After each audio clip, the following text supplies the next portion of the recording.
Dandy, Farland exclaimed. In fact, we have an alibi that tells us that Sid was quite a distance from Rufus Shepley's suite when Shepley was slain. Why, how is that? Sid picked up a bum and tried to make a man of him.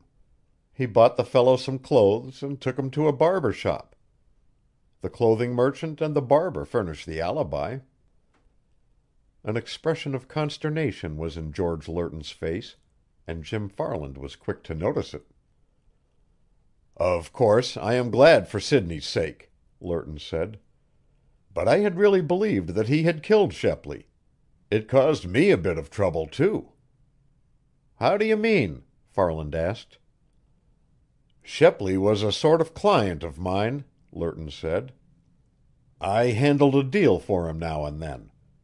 He has been traveling on business for some time, as you perhaps know. I had hopes that he would give me a certain large commission and that I would make a handsome profit.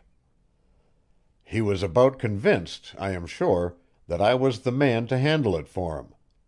His small deals with me had always been to his profit and my credit. Oh, I understand. And a possible good customer is removed, Lerton went on. So you have an alibi for Sidney, have you? In that case, if he did not kill Rufus Shepley, he must have told that story about meeting me when he was in a panic immediately following his arrest. Sid always was panicky, you know. I didn't know that a panicky man would pick up $1 million in 10 years. Oh, I suppose Sidney was fortunate. There are wonderful opportunities at times in Central America, and I suppose he happened to just strike one of them right. He was very fortunate indeed. Not every man can have good luck like that. Well, I'm sorry that I troubled you, Farland said. And now I'll get out, if you'll do me a small favor. Anything, Farland. I see you have a typewriter in the corner, and I'd like to write a short note to leave uptown.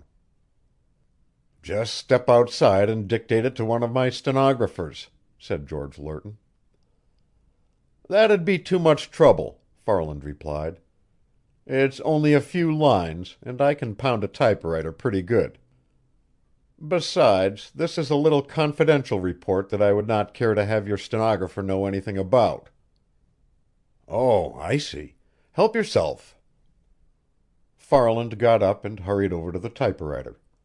He put a sheet of paper in the machine, wrote a few lines, folded the sheet, and put it into his coat pocket. Well, I'm much obliged, he said. I think we'll have Sid out of trouble before long. Let us hope so, George Lerton said. There was something in the tone of his voice, however, that belied the words he spoke. Farland gave him a single rapid glance, but the expression of Lerton's face told him nothing. Lerton was a broker and used to big business deals. He was a master of the art of the blank countenance, and Jim Farland knew it well. Farland had said nothing concerning Kate Gilbert, for he was not ready to let George Lerton know that he suspected any connection of Miss Gilbert with the Rufus Shepley case. Farland was not certain himself what that connection would be, and he knew it would be foolish to say anything that would put Lerton on guard and make the mystery more difficult of solution. He thanked Lerton once more and departed. Out in the corridor and some distance from the Lerton office, he took from his pocket the note he had written on Lerton's private typewriter and glanced at it quickly. Farland was merely verifying what he had noticed as he had typed the note. That was a lucky hunch about that typewriter, he told himself. This case is going to be interesting, all right, and for several persons.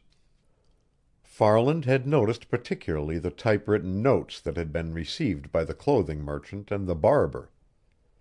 There were 2 certain keys that were battered in a peculiar manner, and another key that was out of alignment.